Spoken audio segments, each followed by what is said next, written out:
At Mental4Moto, our mission is to give the unsung heroes of Aussie motocross a voice. From grassroots racing right through to the biggest events in the country, sharing the stories you won't hear anywhere else.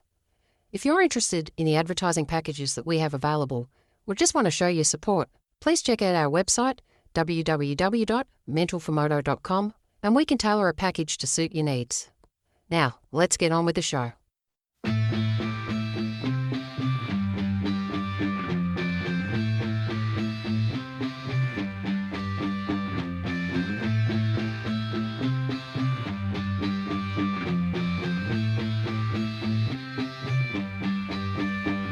There were times I was lost, dark had fear, couldn't see through the rain. In the end it was clear, hit the fan. I was more than one man who was there to lend a hand. Together we'd stand, always had my back, my guardian soldier. Team put together, united we conquer. Blessed is he who in the name of charity carry me when I'm weak, straight through the valley of darkness. Pitch blackness, the heartless, regardless, fear couldn't part us. Thick and thin, there by my side. At times we collide, but in the end we ride. Thick and thin, there by my side. At times we collide, but in the end we ride. We ride, ride.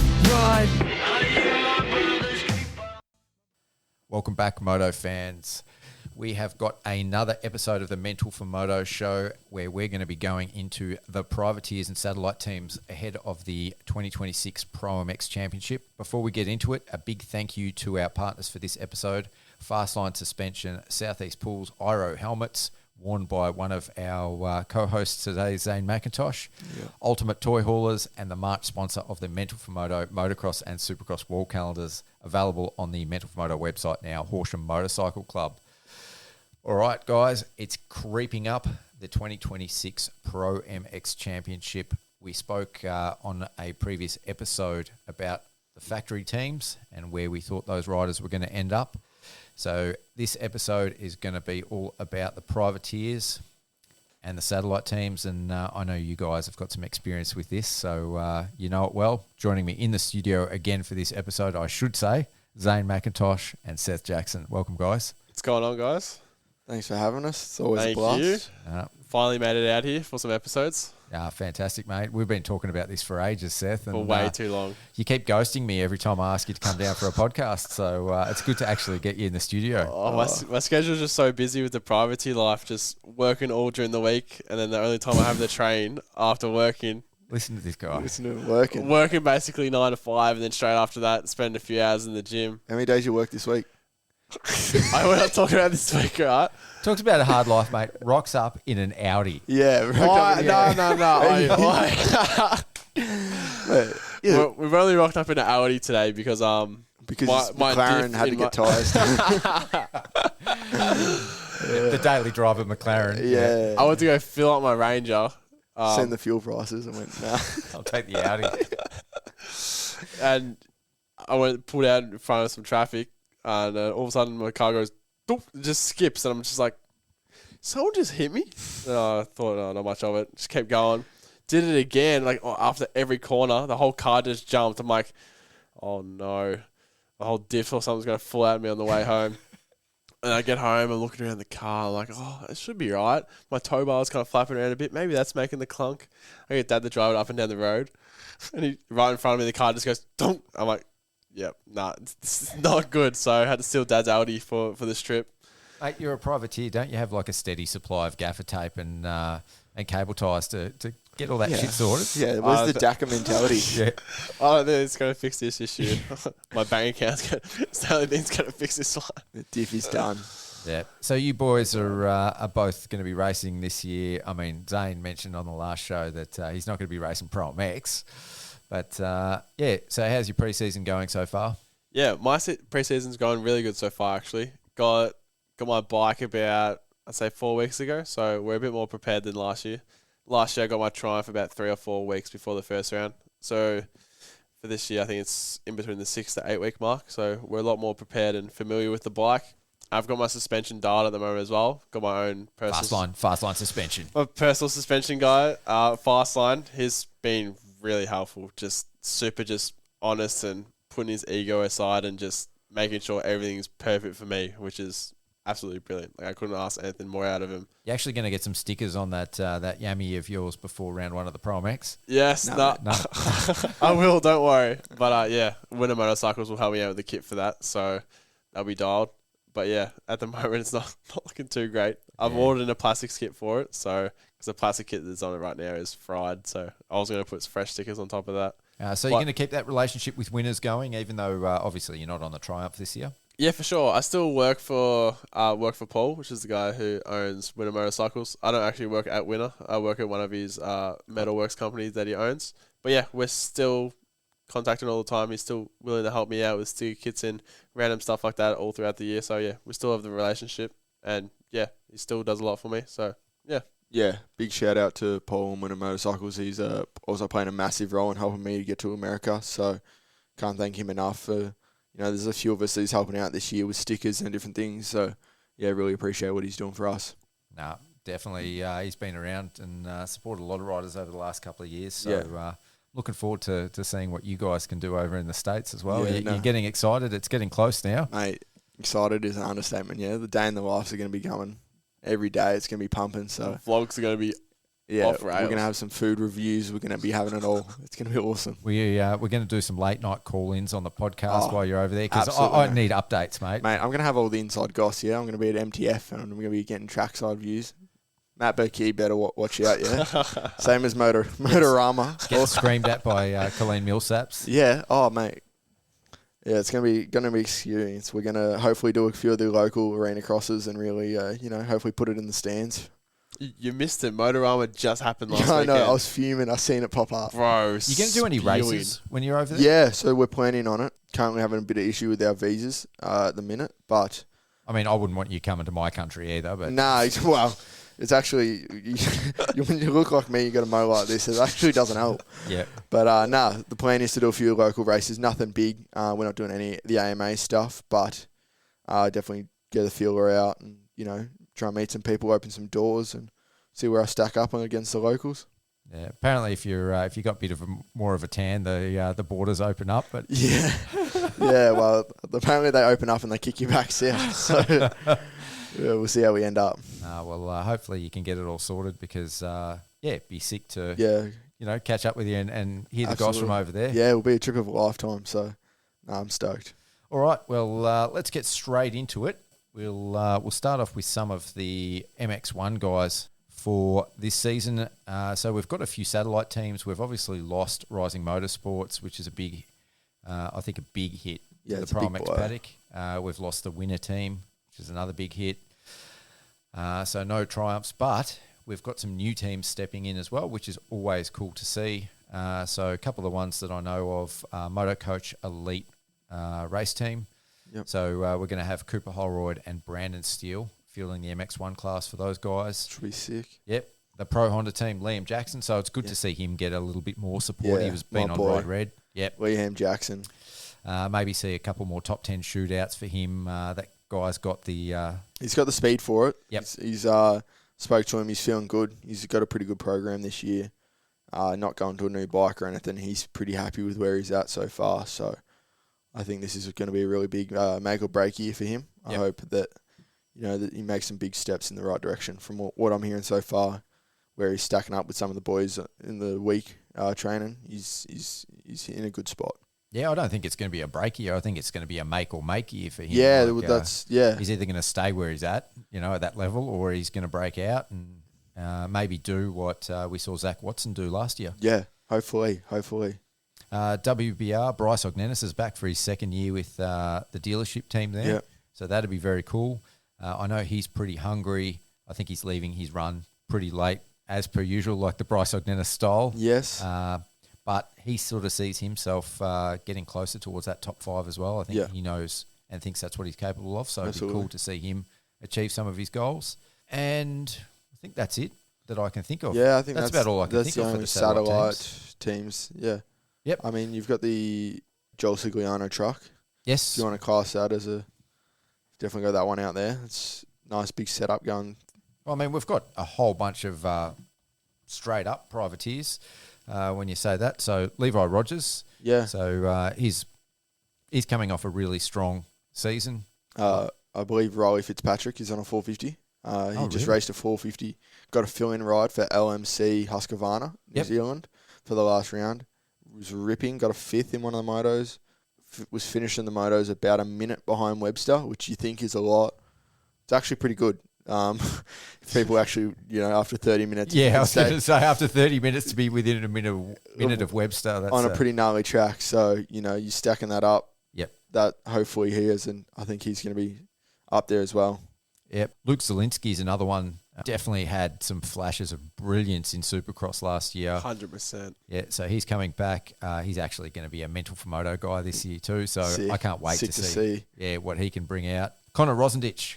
Yes. He's sort of a bit of a rising star of these privateers. He's another guy that's, like last year, I felt like there was about 3 or 4 guys that were really starting to put pressure on that top 10 and creep inside that top 10 at rounds. Some other guy on this janky-looking Yamaha called Seth Jackson. Never heard of him. No, never heard of him. No. He's been pretty quiet this episode. Yeah. Nah, that bloke has got a bit of a loose program going. Yeah. Doesn't seem like he's got it together. No sticker kit, no worries. Yeah. Travo Lander, I believe, is going to be on a Yami on a 450 now. Yeah, 450. He just raced Canberra, ended up 3rd overall. It's got to say something. You know what I mean? That guy can ride a bike. Hopefully the bigger bike kind of plays into his a little bit larger frame.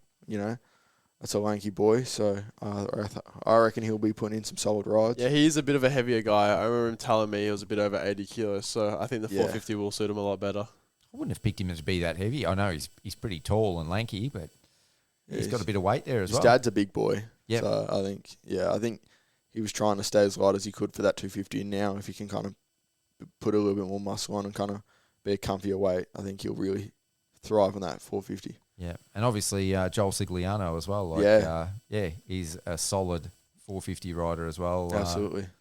Comes week in, week out, and just been putting in that grind for years now. Yeah, and one of my favourite people to talk to in the paddock is his whole family, man. It's always a blast, and they make some sick cookies as well. Yeah, sick group. Usually hang around their pit tent for a bit.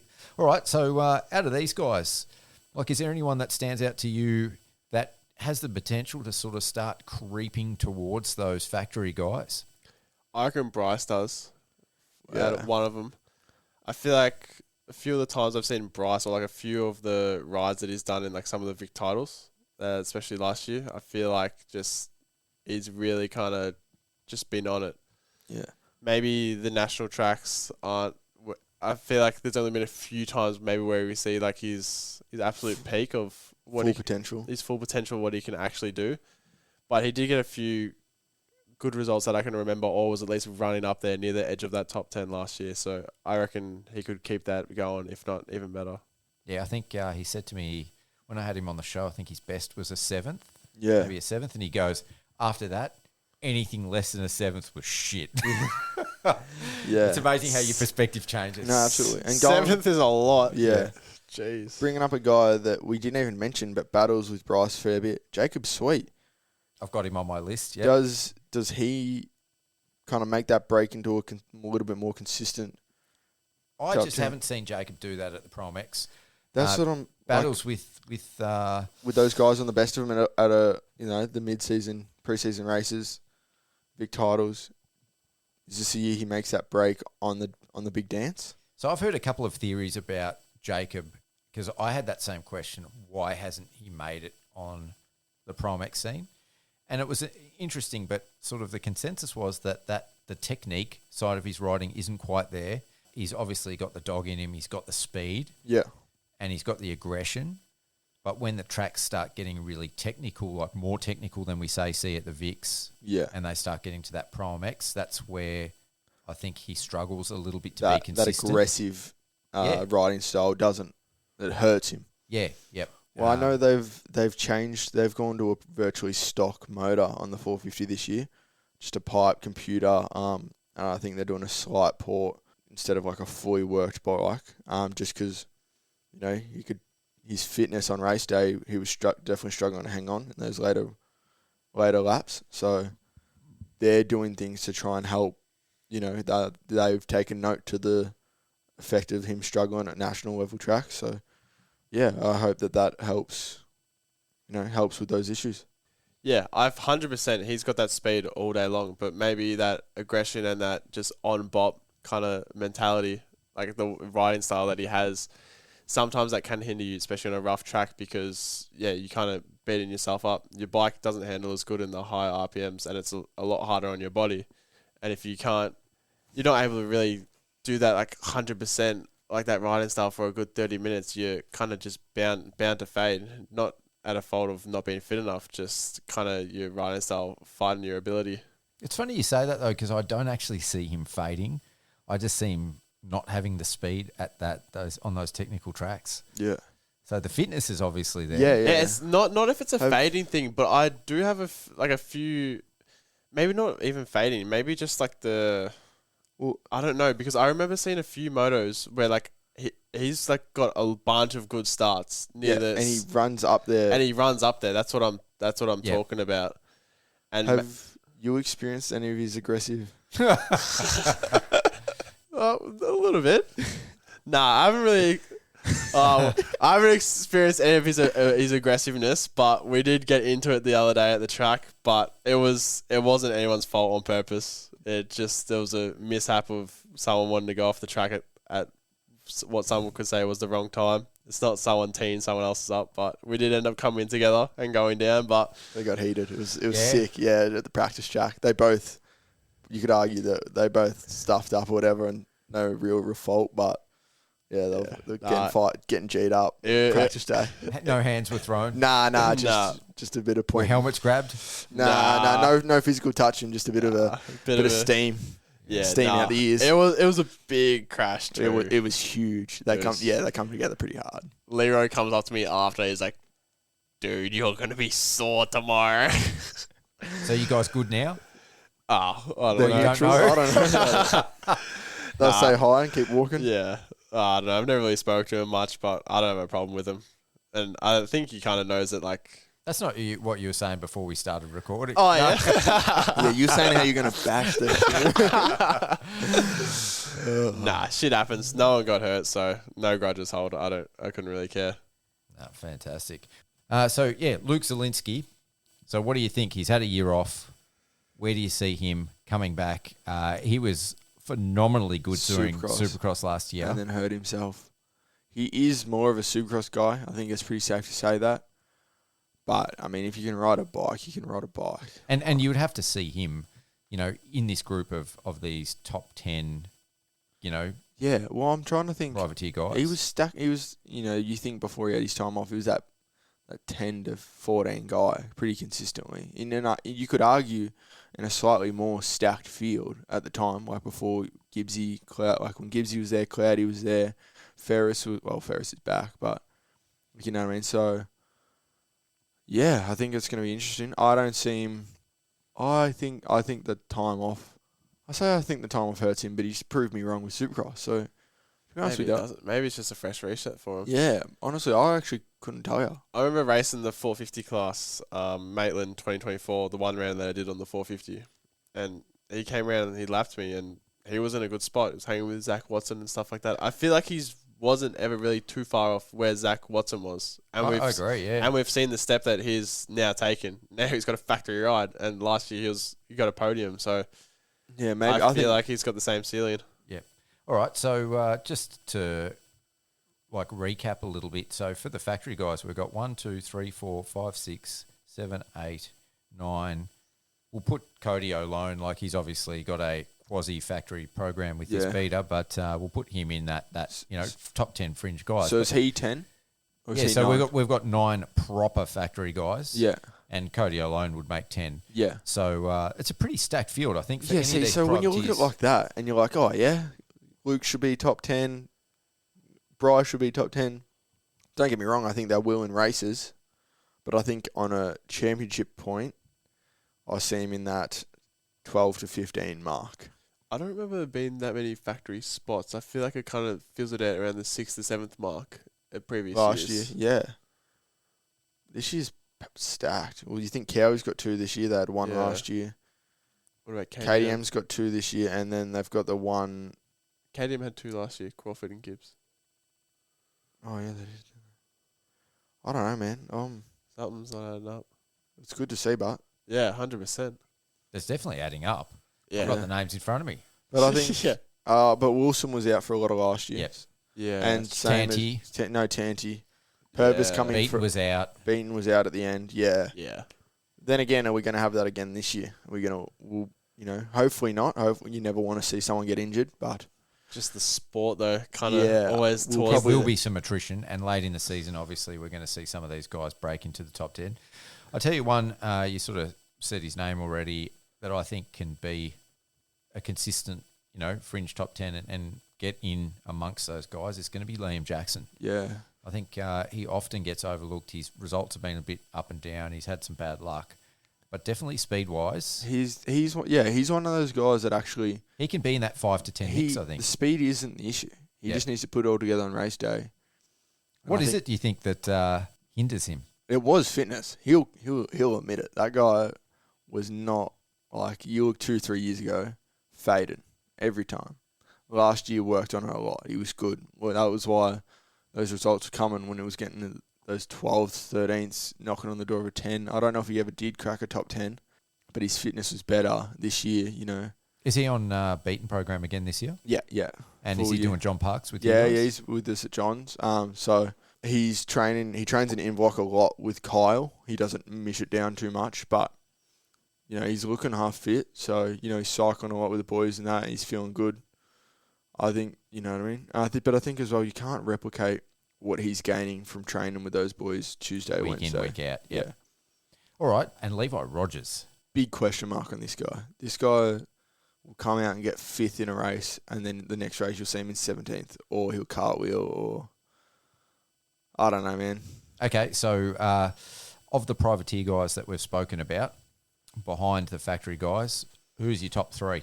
I'm going to go, just so you got your 10 factory guys, I'm going to go Liam 11, Bryce Organese 12, Luke Zielinski 13 for championship. Like, if you look at it at the big picture. Over the course of the championship. Yeah. Rogers is going to have DNFs, 100%. That guy will DNF. He'll probably be one of the fastest. But yeah, I think he'll have DNFs. I think the other guys that some of us we've mentioned won't quite make the jump that's needed to be. No Travo Lander in that No. He'll races, but I think as a whole. championship. I think Those guys have got some experience too. And it's not their first year on a 450. Yep. I think that's where the championship's going to play into effect. What about you, Seth? I think I'm really similar, to be honest. The next guy from the factory level, 100%, would be Liam Jackson. I feel like you just can't count him out. He's definitely up there for sure. And yeah, every time I've seen Bryce on the track, I feel like he's only really been getting better. Yeah, there's no reason why he shouldn't be up there. Like that year I was talking about where he was just on the back end of Zach Watson. There's no reason why he can't do that again or even keep going further up. So, yeah, I'd probably say very similar to you. Yourself, Pete? What are you thinking? Look, I think if Luke Zielinski hadn't had the year off, Yeah. he'd probably be my pick I think out of these guys. I think he would have already been on a top 10. Yeah. I think he'd nearly already be a factory. Yep.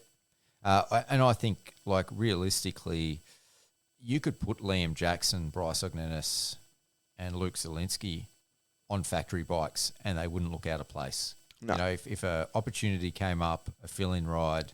And that's one thing I do hope. Not that I hope that anyone gets injured.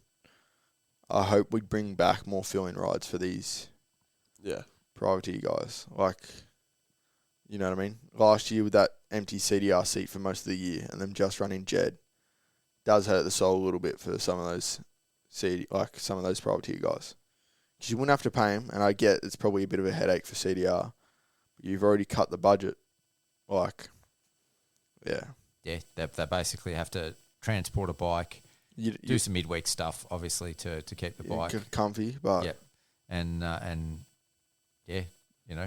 have a race day mechanic, and that's pretty much it. So when you think that they've already budgeted for it, and to get a rider out there representing, and I mean, how many times, if we look back over the last sort of 20 years, has there been breakout rides, like guys get that opportunity and just take it with both hands, and all of a sudden they become the next factory guy? Byram did that. Yeah. Dude, you know what I mean? I feel like 250 classes happens a little bit more often, which is good. But like, if you put Liam Jackson, like Wilson Todd was out first 6 rounds of last year.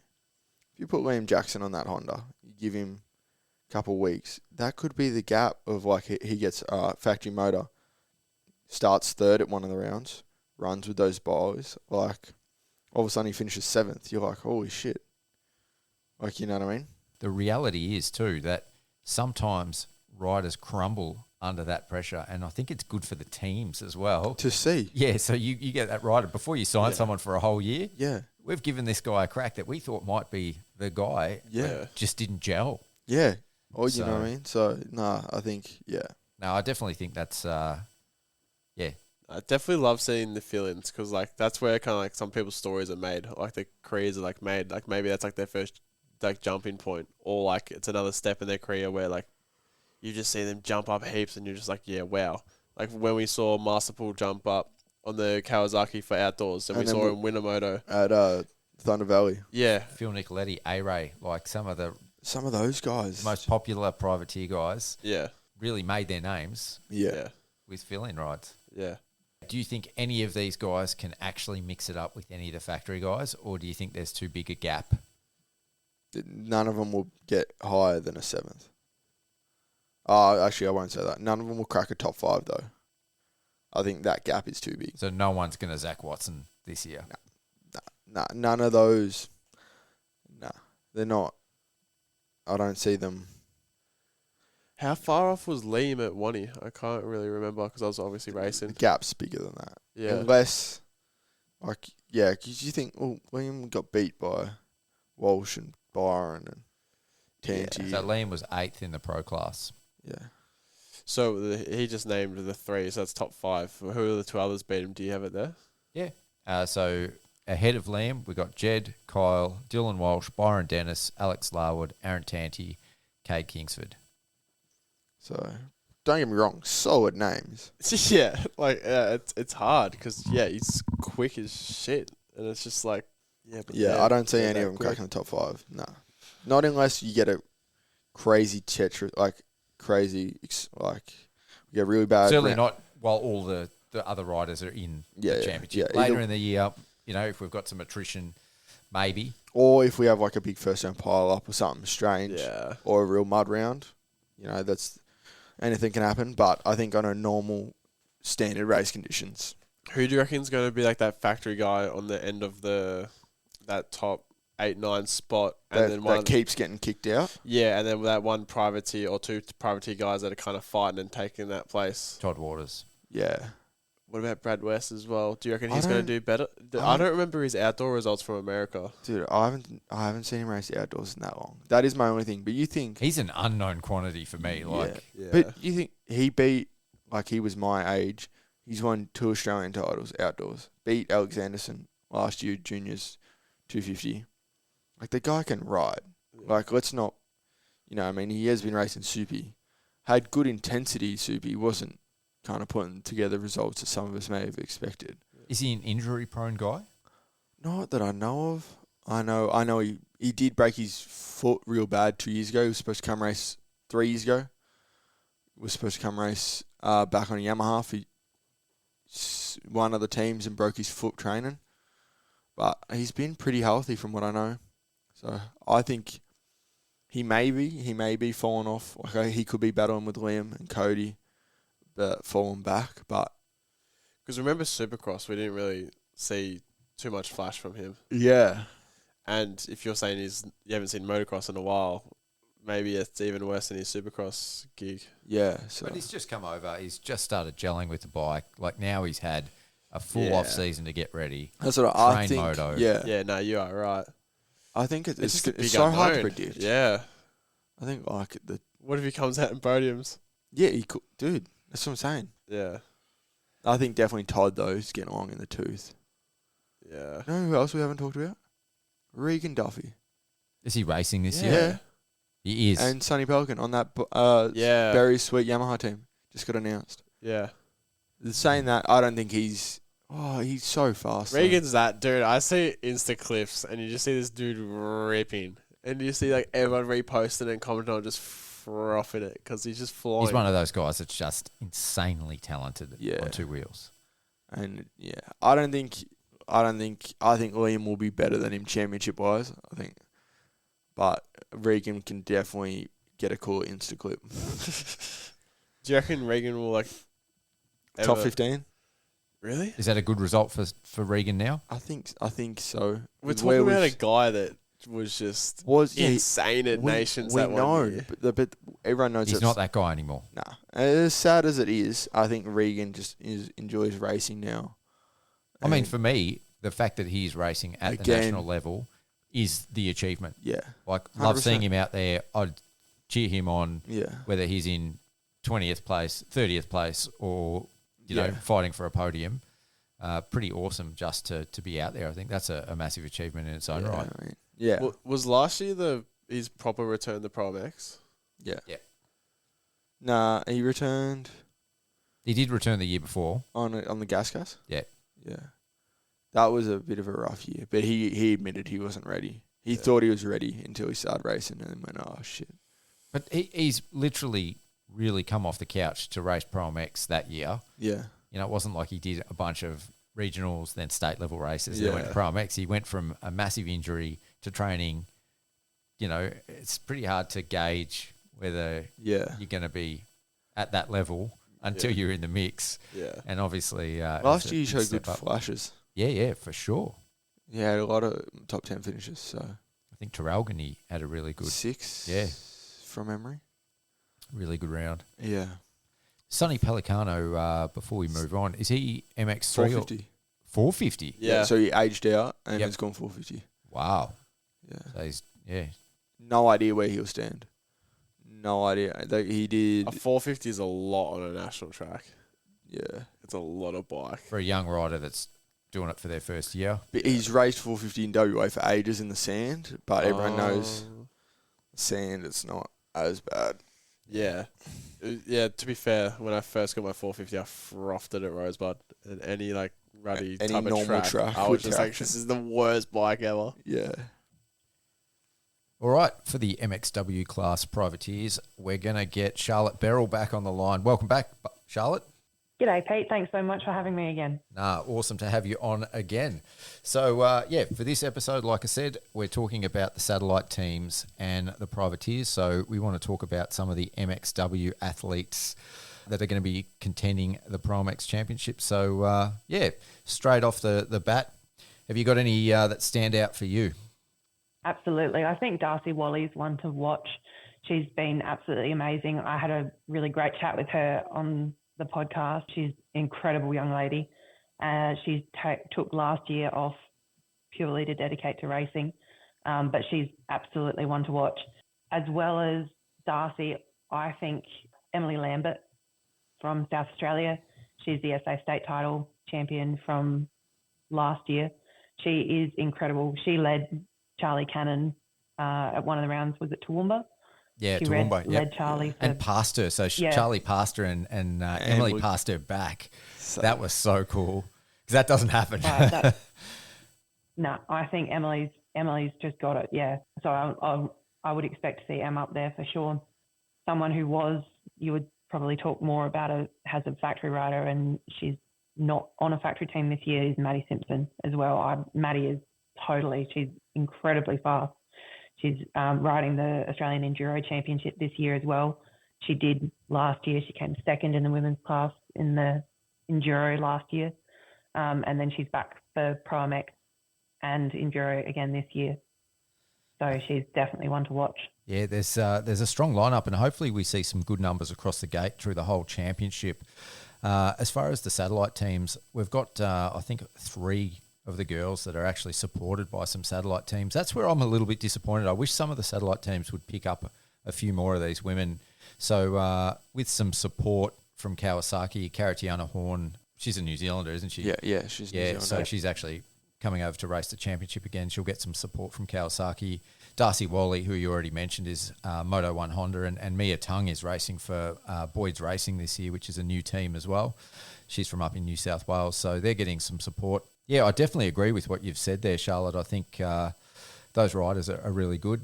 One I wanted to mention was Emma Milicevic. So she's coming back after some time off the bike. She is? Yep. Okay. She's confirmed. That was remiss of me to miss Em. I'm sorry.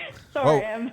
She is ripping. Yeah, Yeah. she waxed me and Seth at Wonthaggi like a couple of weeks ago on a practice day, and we're like, oh, she's ripping for someone not racing. Yeah. I was at Boydie's doing coaching during the week at Park 4 on Tuesday last week, and we finished all our training and whatever. We did about hour 15 worth of riding like on the bike, and then Boydie was like, oh, you guys can go do a bit more if you wanted. Like, not many people wanted to do any more. It was like me, her, and someone else, and I was giving it a good gig, and I saw she was like 5 seconds behind me, and I saw that she was there. I was like, I'll give it an even better gig. Dude, I couldn't get a second on her. We were going for bar to bar. I was going like really fast. I was giving it the most I had. And dude, she was hanging in there. It's lap after lap. It's like, we just finished a 32, had a 30-minute moto, had probably less than a 5-minute break. We didn't have anything in between or whatever. So we're both just digging. She's got that dog in her, I'll tell you that. And she's on a 250. Yeah. So Yeah. Just to I'm on my just to rub 450, it in a bit. Yeah. and it's steep and it's sandy there, and yeah, I had nothing for her. And she actually had style. And Yeah, she had that dog in her. Yeah. She So- had a really good weekend just gone. She rode Westerns at Colac. She got first in the women's expert, and she got third in the MX2 A grade as well. She was flying on the weekend. She's such a stand expert, but, irrespective of that, she was flying. it's crazy you say that she's a sand expert. She grew up in like the hard pack Ballarat. Like you could nearly argue she's better at that. And Like, I think like we suffer in our sport from recency bias. And I know she's been suffering the last few years with some health issues, with some ongoing injury issues. Like when I had her brother Joel on the podcast, he said, like, if people knew what she goes through and some of the injuries she's had, like, he goes, it would blow their minds, but because she never really talks about it. And I think what we're seeing now is, she's taken the time off to get healthy, and now we're actually seeing the best Emma we've seen in a long time. Yeah. Ooh, her husband, Andy Wilkes, unreal off-road rider, won outrights. Mate, he's said on multiple occasions that he can't keep with her on a motocross track. Yeah. Like, I get it's a completely different discipline, but, they translate.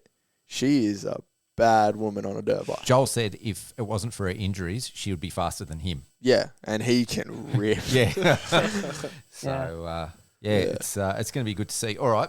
So, I mean, for me, the standouts here are going to be with the ceiling, Emily Lambert.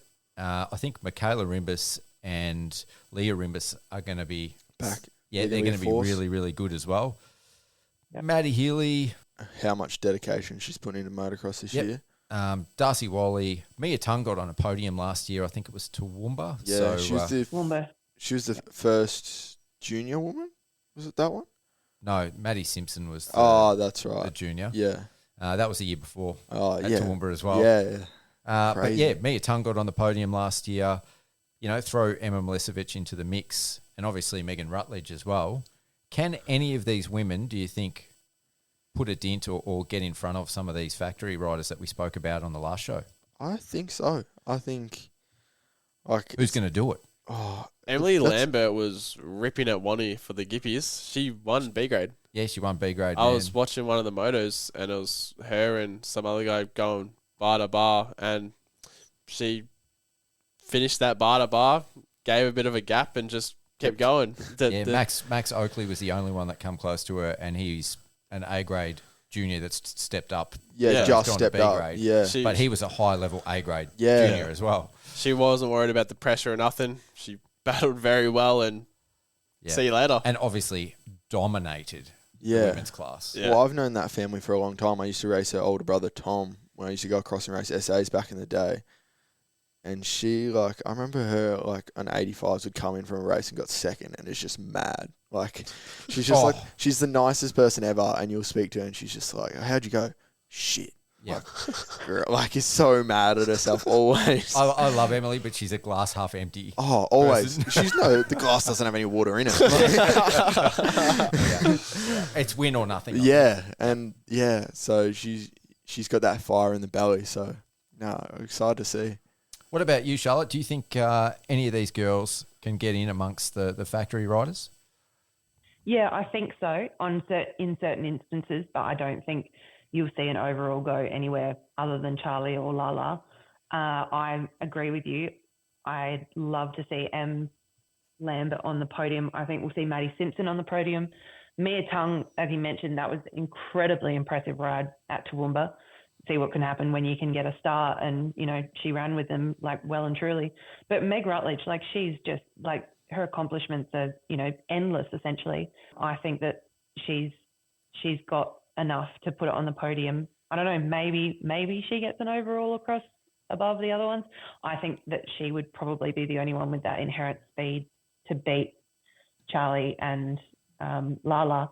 I don't know if you guys saw the little announcement reel that she did for her like career comeback. It was so cool. Yeah, I saw that earlier today.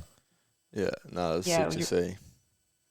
Really cool. Just having for anyone who hasn't seen it, just having her little girl talk to her and say, "Mummy, what did you used to do?" And then it basically tells the story of what she did. And I thought that was super cool. Such a cool way of introducing her comeback, and especially now that she's a mum and she's got 2 little ones and she's actually Meg Lincoln. But yeah, it's so cool. Yep. I can't wait to see her go racing. Could you imagine how stoked she is to see where Australian motocross, like women's motocross, has gotten now? Like, yeah, because you think, especially when she was at the top of her game, she was nearly a standalone. Like the gap was such a joke. Like they didn't even have it. I don't even think they had, like, I wasn't racing nationals then, but it was nowhere near what it is now. Yeah. So no, it's good to see the progress that's been made. And I mean, I've got a list of riders in front of me, and it's like when I look at it, it's so deep. Obviously, those factory girls that we spoke about on the last show,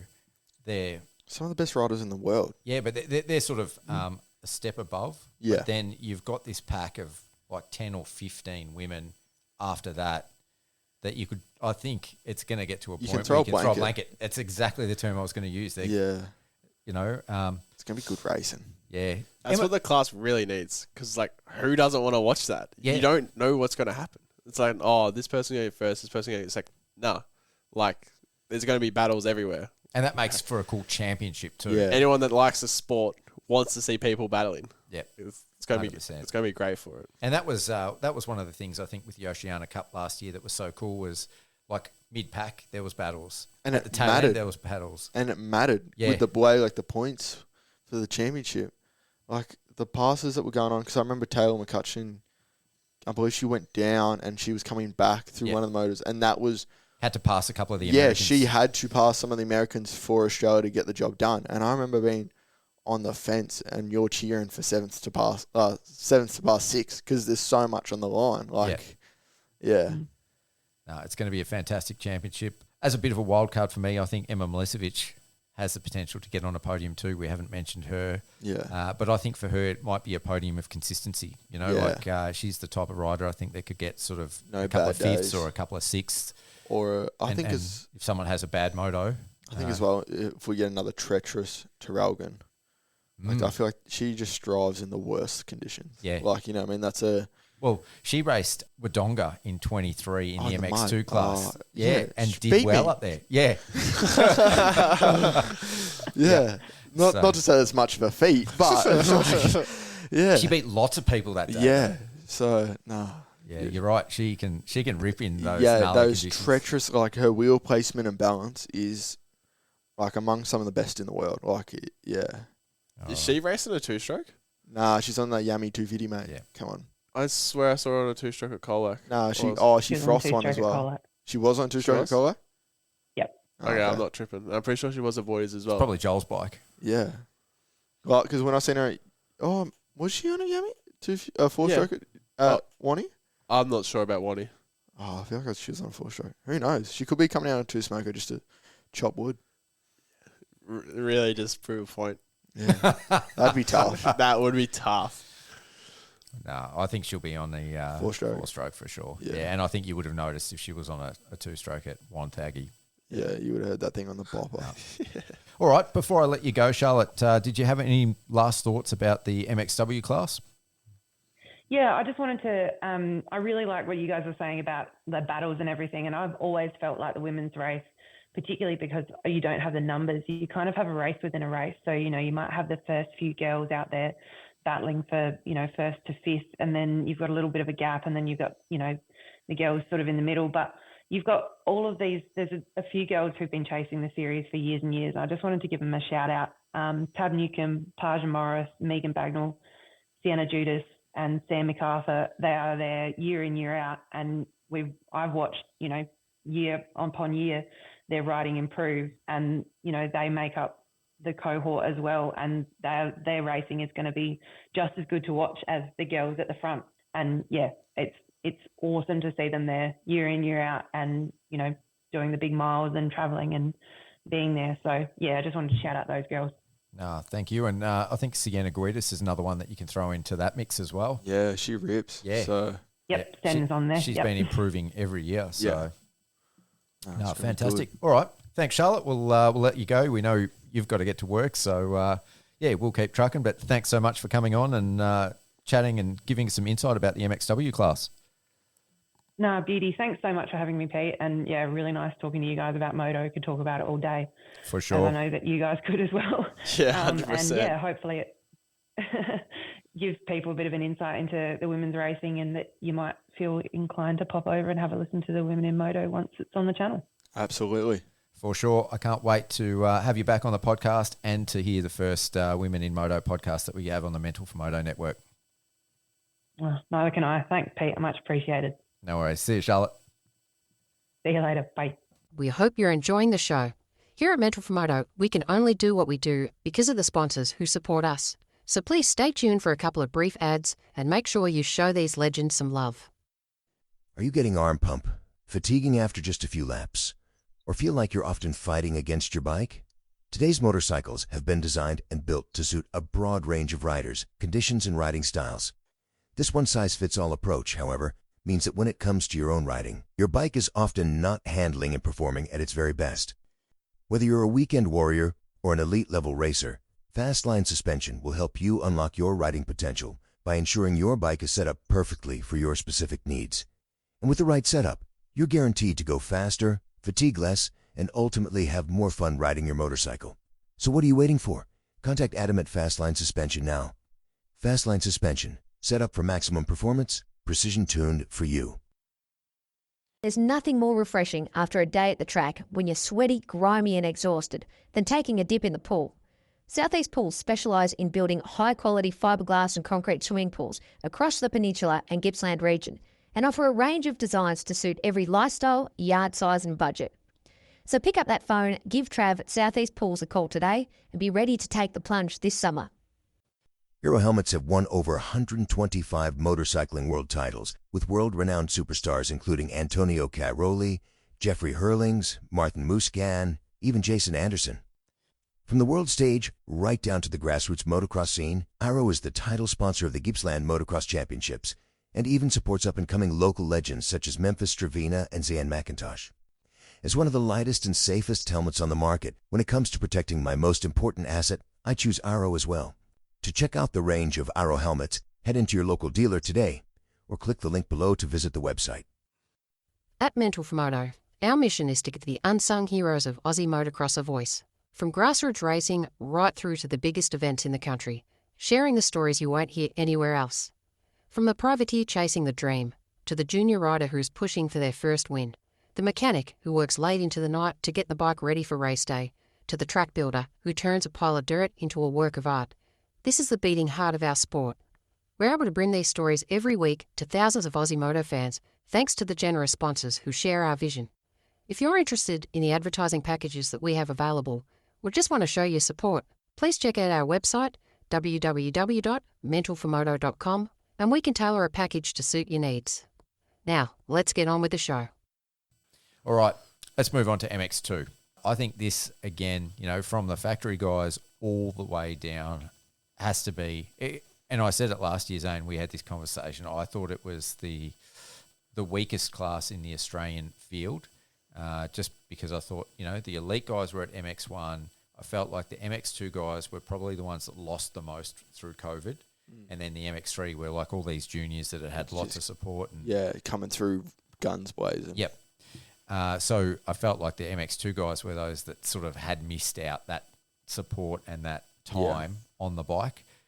Whereas I think that's all come full circle now with the MX3 guys stepping up to MX2, and the MX2 guys, we've got some guys from Japan, we've got some guys from New Zealand over. When I look at the lineup on this class after the factory guys, I think we're going to have close to full gates. There might even be qualifying in We're going to be qualifying. MX2. Yeah. And it's deep. I'll add to that. I just did my rider entry last night, and you know how when you were an MX3 rider, you would normally just enter for the class, and if it was full, you had to enter for the wait list. Yeah. The MX2 one was full. There was no option to enter it. You had to enter the wait list part. So that means there's 48 riders in it. There you go. Sick. This is going to be. I'm so 48 excited. riders at a minimum. I'm so excited about MX2. Yeah. All right, so we're going to start with the satellite teams. Moto Coach Elite Race Team on the Hondas. Reese Bard looked unreal at Wonthaggi. Raced both days. Sunday it was just, mate, he just looked phenomenal. Best I've ever seen Reese Bard. That's good. Sunday he did look good. Yeah.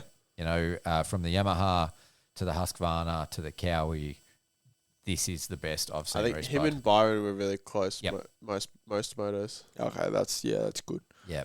He's got with him Hadley Gainford.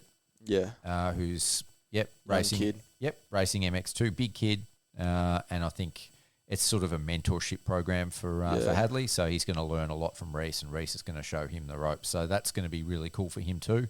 Great to see another team stepping up. The Pro Honda team, Jet Alsop, stepping up to MX2. So he's another our boy, very fast guy with Tars Schulenberg. Yeah. Again, when he can keep it on two wheels. Kid's quick.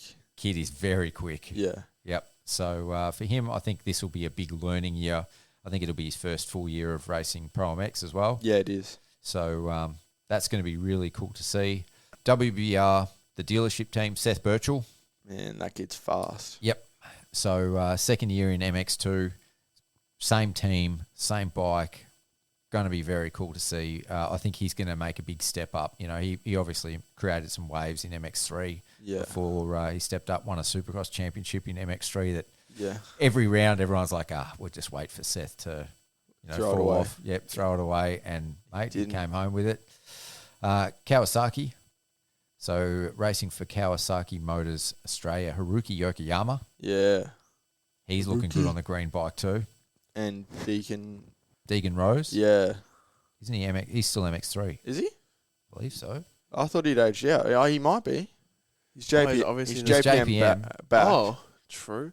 Either way, he's going to be... the support gig, he's supported. He's not factory. Yeah. No. So... Do we know what Deacon Pace is racing this year? Seen him on a 350 in Bunbury. Yeah, I saw him. And he was on a 450 at Warwick. Yeah, I didn't know what bike he was on, but I saw it. He's on a Kato. A white background. Yeah, Kato. I don't know if it's 350 or 450. Nah, 350. And then he was on a 450 at Warwick. Sunny State or some shit. There was heaps of them racing that. What do you reckon he'll race? Sorry. All right. Deegan Rose, MX2 for Kawasaki. Okay, yeah. Yeah, of course, because he's under the JPM banner. Yeah. But I wasn't sure. Yeah, sick. No, it's good to see. Yeah, so I think he'll be good learning. Another one of those guys that fast MX3 guy, so... Very flashy. I love watching Deegan. So sick on a bike. Yeah. Loves to throw a whip over, mid-race. Yeah, which you don't always see a lot. Nah, tossing. No, for sure. And then, all right, so they're the team riders that we've got. So just to throw off a few names, MX2, guys that are coming back. Kobe Burke from New Zealand. Very fast. Maddox Dixon. Yep, Maddox Dixon. I believe James Scott is coming over for a couple rounds. I don't know if he's doing the whole series. Don't know who that is. That's he won the New Zealand Championship 2 years ago. MX2. Yep. Yamaha backed rider. He was on the same. He's on the what's the Josh Copkins Racing. Yep. Yamaha team in New Zealand. So I believe he's coming over for a few rounds. Last seen him post. He did a few last year. Fantastic. Man, we're getting taken over by some of these Kiwis, and they're bloody fast. Oh, you're telling me. I got to race him. Yeah. Well, all right. So I'm safe. Yeah. what I haven't said is the riders that are coming up from MX3. Now, listen to some of these names. I mean, this is where I'm like, this is going to get really, really interesting. So we've got Jet Alsop, Kai Woods, Seth Shackleton, Kobe Hantis, Balin Townsend, Caden Strode, Deegan Rose, Oscar Kimber, So Casey Wilmot. see that list right there? Just named about 8 people that beat both of us. That's the whole reason I'm going to the States. It's easier. It's easier. It's easier to just go there. I'd prefer to race Oh, Tony. you know how you think you're close to like scoring a point at that 20th mark? Yeah. Well, guess what? Now you're 28th. Yeah. Oh, Mate, qualifying's going to be hard. it's going to be mental. Yep. So for riders that are just coming up to... And Well, you know what what's you got to crazy? think about as well. You've got no Connolly, you got no Jake Cannon, you got no Liam Owens, you got, all these guys, no Cater Manier.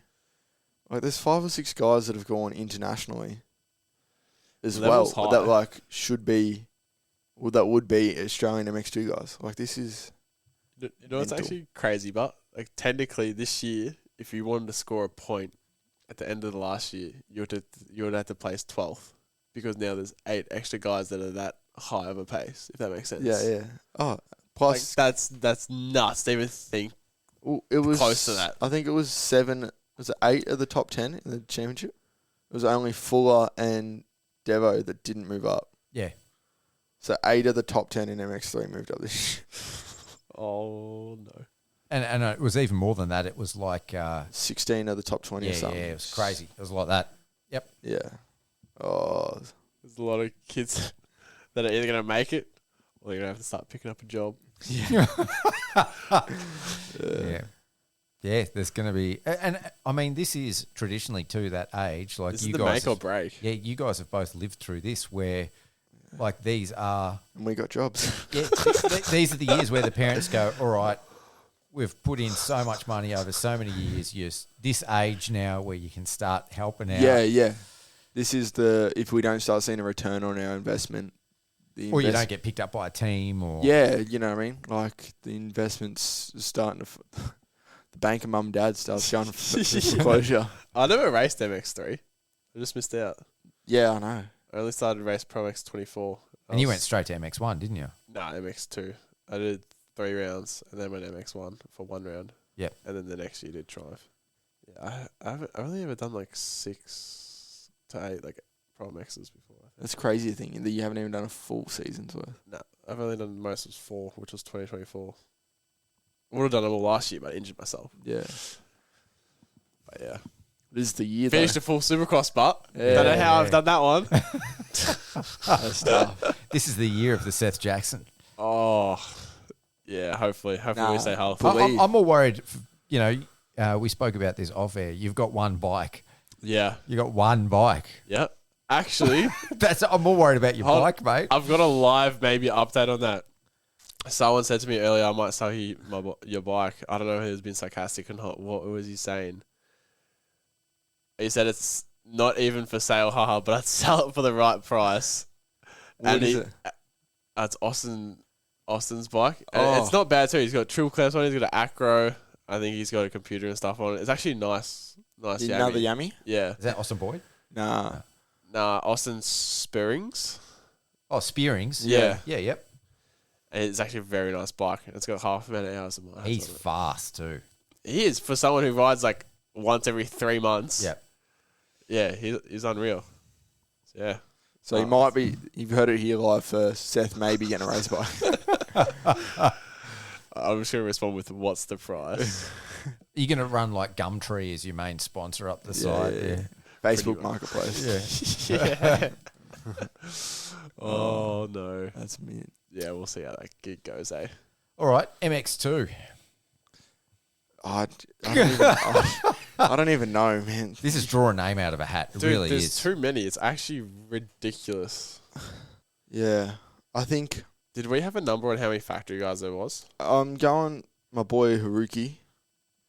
That guy, so Yeah. speaking to him, he's loving the new Cowie, new chassis. Happy to be back on that thing. Is he not JPM or no? Nah, he's like Kawasaki Australia backed. He's kind of JPM support kind of. Yeah. They're doing We've his got 10 motors. factory guys again. Okay. Okay. And they're all good Oh, factory yeah. dudes. Like, there's no... Yeah. So I'm going Haruki for 11th. Oh, I'm trying to think of some of the names. Allsop, 12th. Yeah. I was going to say also. And then 13th. Bud? Huh? Bud? Yeah, then Bud 13th. I see, but I'd nearly say Bud would be higher. Oh. That's what I'm... All right, I'll go Bud, Haruki, and Allsop. That's my 3 for the... Just got to say that, to be fair. Bud, 100%, I'd have on I forgot. See, that's what I forgot about. for He could be in first, top 10. 100%. Yeah. And then, yeah, dude, Haruki has been ripping too. Yeah. And then Haruki Yokoyama. for that third place spot, Pete, who do you reckon could battle for that third place spot with Allsop? Who couldn't, man? There's like... Yeah, that's a good question. Well, for a start... Oh, I should actually talk into the microphone. It would help. I mean, when you look at where Bud can finish, you know, like I said on Sunday at Wonthaggi, when you start to see his sort of potential, I would actually put him amongst the factory guys. 100%. So he's almost, for me, he'd be just about number one. Yeah. Out of, you know, the list of the guys that we're talking Well, about. he's the only non-factory guy other than Haruki. They're the only 2 non-factory guys that have been factory guy. Like, you know what I mean? Oh, and Jet Allsop, but he was Oh, but- MX3, yeah. Yeah. For a couple of rounds. Yeah. I'm not. I won't. Unfortunately, won't give it to him. Yep. But yeah, you know what I mean? Because Haruki's been on the truck, Ree's been on the truck. They're both looking to get back. In that, I think this is that they're going to rebound. I feel like this is big. I can Those see 2 Haruki mixing it up with the tail end of those factory guys too. Yeah. And if he gets a good start, maybe sort of mid-pack Yeah. of the factory guys. So, yeah, I'd have Reese and Haruki the top of the, you know, the best of the rest. I think Seth Birchall Yeah. See. Oh yeah. Birchall got 5th. can make a He dint in got those 5th guys as well. the first 2 rounds. Yeah. And Deacon Pace got 6th last year at some of the rounds. He's fast. I don't even know if he's in the MX2 class. I don't know what Kobe he's doing. Hantis. Kobe Hantis. Oh, man. I'm going with Dizzy. Yeah. I mean, it's too hard. I think. I think it's going to be who isn't in the top 20. Yeah. And I think Wonthaggi for these guys is an opportunity to make a statement of But it's who's going to be that Also, guy. I'll give him... I don't think Wonthaggi's going to be a make and break for this class. It's going to be once you get past that 4th round, who's still in it or who this is... You know what I mean? I feel like this class is going to be so up and down on its head. Do you remember if we go back to 24, like when we sort of had in MX3, there was all those guys that just sort of stepped up into MX3 and the first 4 rounds was just chaos. Yeah. And it was mixed up. There was no one that stayed on the bike for Yeah. you know, 2 consecutive motos.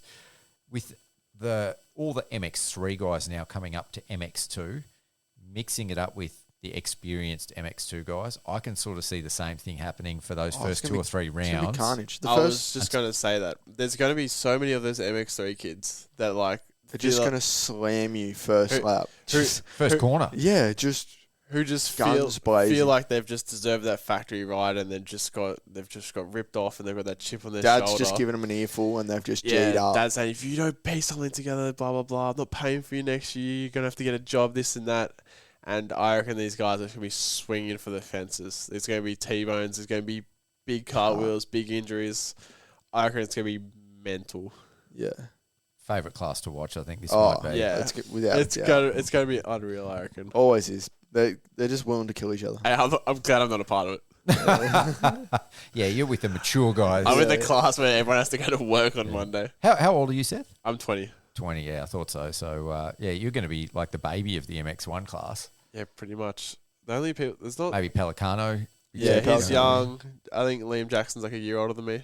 No, he's your age. He's 20. Oh, really? Yeah, he's 21 this year. True. Who else is young? Is he that young? Yeah, Jackson's a year younger than me. Wow. Yeah, messed up, eh?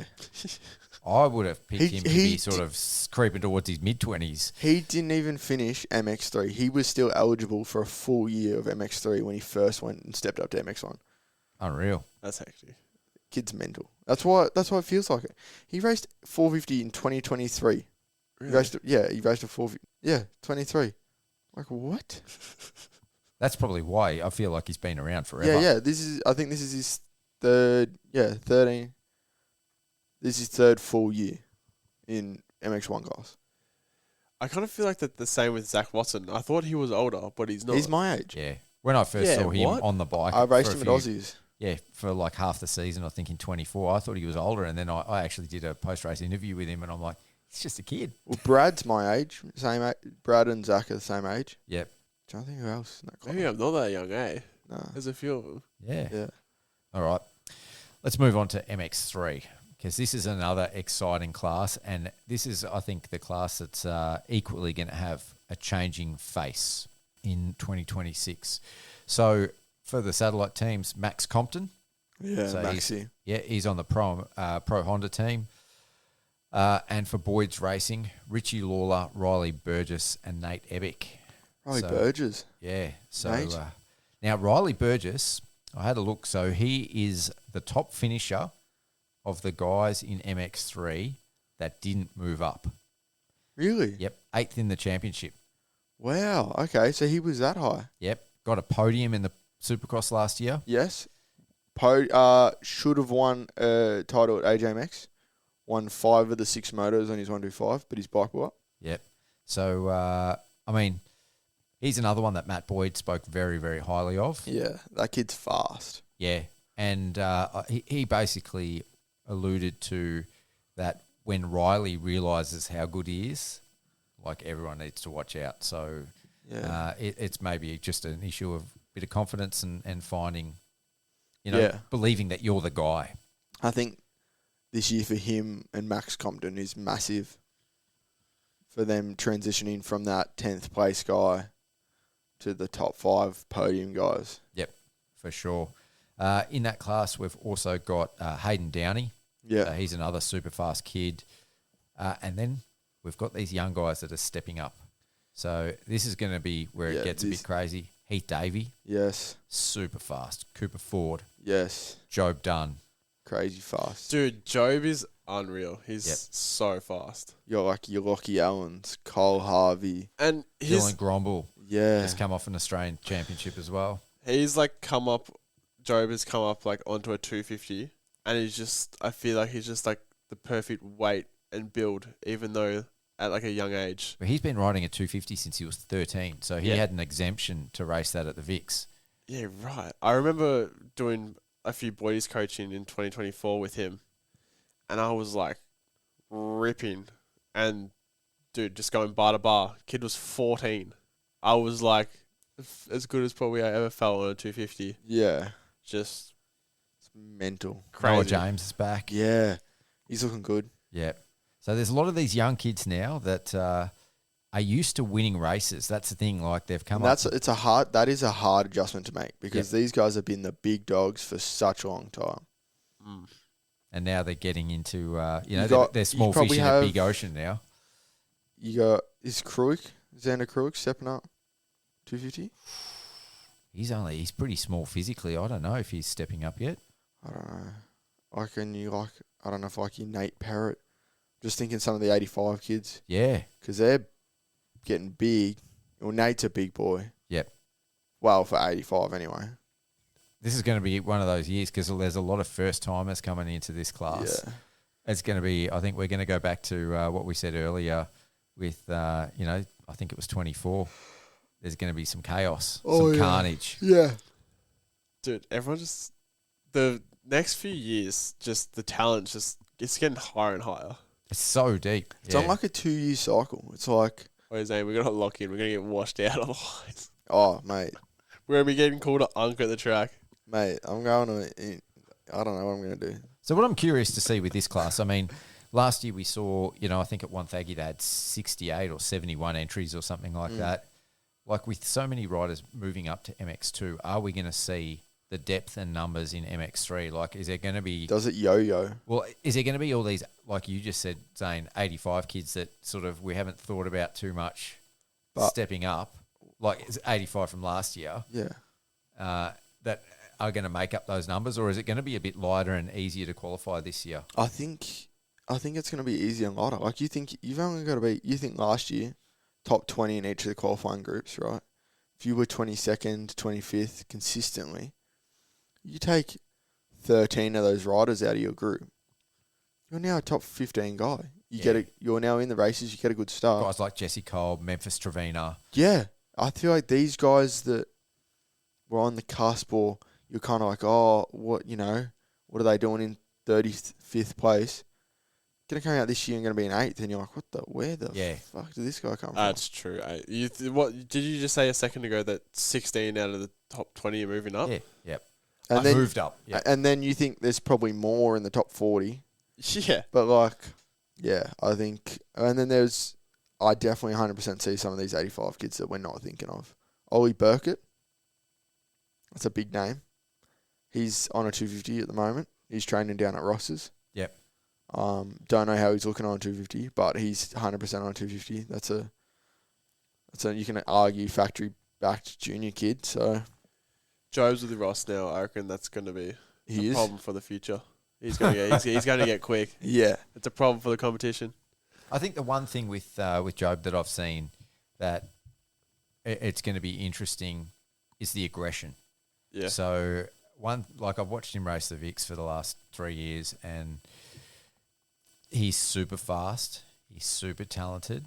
But AJMX last year, I think the last couple of motos was the first time I've seen him be aggressive as well and really fight and have I think he sort of discovered that dog in him, that hunger, the chip on the shoulder. Yeah. And so if he can sort of hold on to that and retain that, he's one of those guys again that is a future factory rider. What Dad's calling me. He's probably like, "Oi, where are you? You've been kidnapped." Hey, don't worry, I'll see you in 2 hours. I said to my wife, "We'll be done by 10 o'clock." Never. Zane will be like, "Oh, thank fuck, I get to go to the US. I don't have to sit here till midnight, 1 o'clock." Yeah, mate, I'll ring you at 8 a.m. American. It'll be sweet. I can talk all day. So, Seth, you're going to have to fill in for Zane now that he's gone. Yeah, 100%. I'll have to make the hike up here. Yeah. I'll skip a few gym sessions, take a day off, come up here. Calling sick the next day at work. Yeah. Yeah. I was going to be like, Seth, you're not doing any more of those podcasts. I've just got to the point where I'm sweet from my sickness, and I reckon if I get 3 hours of sleep, it's just going to come straight back. Yeah, this is a really tough class because you take out the factory guys, and I think Zane, your Max Comptons, your Riley Burgesses, even Richie Lawler, he's a phenomenal starter. I think this is the year of this is going to be the year where these guys are going to really evolve into the championship level guys that we might see in the future. Yeah. Yep, definitely. No, definitely going to be very, very cool to see. Do you have one that stands out? So I'm not going to ask you to pick 3 because it's just too crazy. I want my boy Maxi Compton. Yeah, I think this is his year. I'm feeling the same way. I feel like this is the year they get rid of the mess. The sloppy first turn crashes, the weird shit, you know what I mean? Those days where it's like, what are you doing, mate? This is where he cleans all that up, gets back to that consistent top 5 guy, gives himself a chance, believes, the confidence comes with it. I think this is where he does all this. Seth? Yeah, I feel like for a few of those guys, say you're a casual top 15 guy in the MX3, you come out at Wonthaggi and a lot of the guys are gone, and all of a sudden you get an 8th. Dude, you've been fighting for 2 years to even scrape a top 10. And qualify, yeah. Yeah, and you just got an 8th and you're like, dude, I had more in the tank. Let's go. Yeah. I think, go on, who's your pick? You got to... Out of those guys on the back end of the factory. Out of Maxi, Riley Burgess, Richie Lawler, Ollie Burkett, some of the younger kids. Job Dunn. Heath Davey. Yeah, Job. I reckon Job is going to... That's your guy? Yeah, he's going to... I don't know whether it'll come straight away, but somewhere within the season, he's going to find it. He's going to find it. He's going to start discovering that he's that guy, and he can do that every weekend. Yes. And especially racing during the week with probably 80% of the guys that are faster than him because they're all the best in the country. Ceiling's the roof for him. Yes. So I reckon he's one of the guys. And then Riley Burgess did really good in the championship last year, so I could see him up there too. And I mean, we spoke about the factory guys in the last episode, but when you look at some of these names now, and this is what I alluded to in the last episode, and you look at the factory guys. I will still say even with these names, I still think Draper and Devo take the title. Those two. I think that's... But I think third is more up for grabs than I ever thought it was going to be. Like, you know what I mean? Yeah, I mean, I think to see Riley Burgess on a podium is not going to be... I can see him winning a race. That's what I mean. I could see Maxie Compton if he gets a good start and gets just, up front. Yeah. Same with Richie Lawler. Second year now on a big bike. Yep. I'm excited. I'm actually... Man, I love motocross. You know what I mean? Like, so good. oh, stoked. I feel like it's just so much unknown for this season coming up. This is the biggest year. I feel like this is the year of question marks. Well, I'm not racing the first round. I'm spectating. Yeah. You know what I mean? That's how I'm feeling. It's going to be good. I'm going to get home and I'm going to rewatch the whole thing. I'm going to be struggling out on track because there's going to be 40 riders in every class. You're going to have to set up a GoPro everywhere. Be like, yeah, I was meant to shoot that guy. Yeah, I was meant to shoot him too. Do you ever struggle with that a lot? Oh, yeah. You get to near the end of the day, you're like, oh no, I forgot to do this kid. Well, I haven't done that yet. I've definitely been in motos where, and at the ProMX level is usually a bit different because I recognise the riders, the gear, the bikes. Yeah. But when you start going to Vicks and regional stuff, yeah, there's been motos like where you'll miss the same kid every lap. It's like, and you take three, you've got three guys that come past and then there might be two that you're not shooting. Yeah.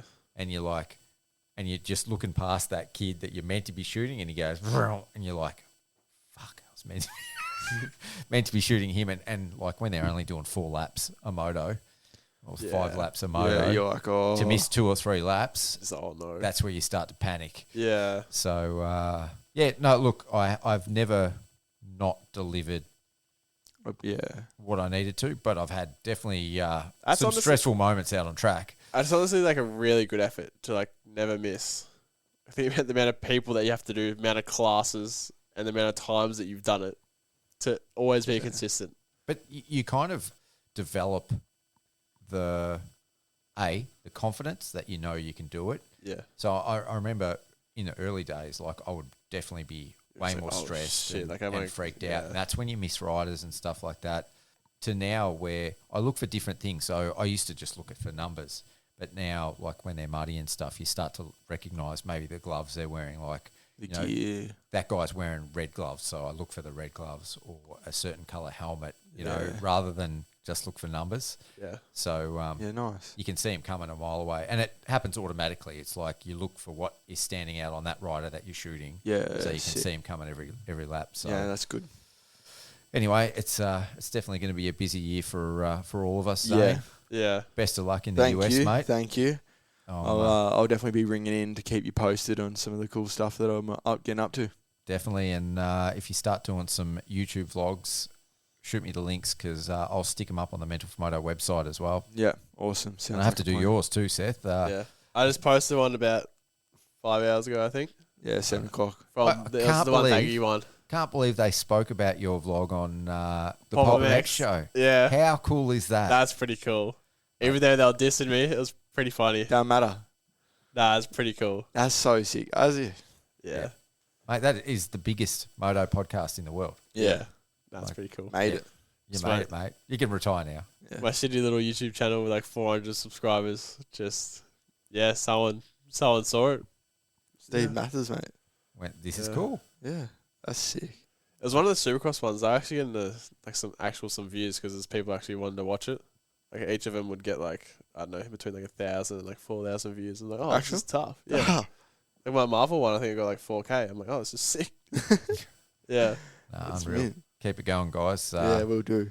Definitely super, super popular, and I love watching them. So yeah, I got to upgrade it on the YouTube game. But don't worry, the content's only going to get even better this year. Yeah. Hey, how are you going to go without your partner in crime, Zane, being there though? Yeah, I don't know. You need someone else. I'm just going to have to act like more of an idiot just to make up for it. Yeah, yeah. So Leroy will be there a few rounds. Get Tommy Smart in a few of the episodes, mate. Yeah, 100%. He's good around the camera. He loves he it. Yeah. He definitely loves the camera. Yeah. Did you watch his YouTube? Yeah, for sure. I actually thought it was good. I thought it was good too. Yeah. Definitely put more effort into than I put into mine. But yeah. Nice. I need to start working on actually like making a production instead of just slapping real raw, quick. just sloppy shit. That's right. All good. Well, yep, look forward to seeing you boys in a few weeks. Yeah. Zane, if you're still around. Thanks for having me. Yep, I'll see you at round one if you're around as a spectator. Yeah. But, Hopefully not. He'll be there, don't worry. Yeah, hopefully not. And Seth, mate, I look forward to seeing you on the line. Thank you. Appreciate Thanks for coming in and joining us for a couple of shows. Always. Thanks for having us in. Been a pleasure. And that brings us to the end of this episode. If you like these shows, make sure you give us a positive review on your favourite podcast platforms and subscribe to Mental4Moto so you don't miss out on any of our upcoming podcasts. We've got some great guests lined up this year.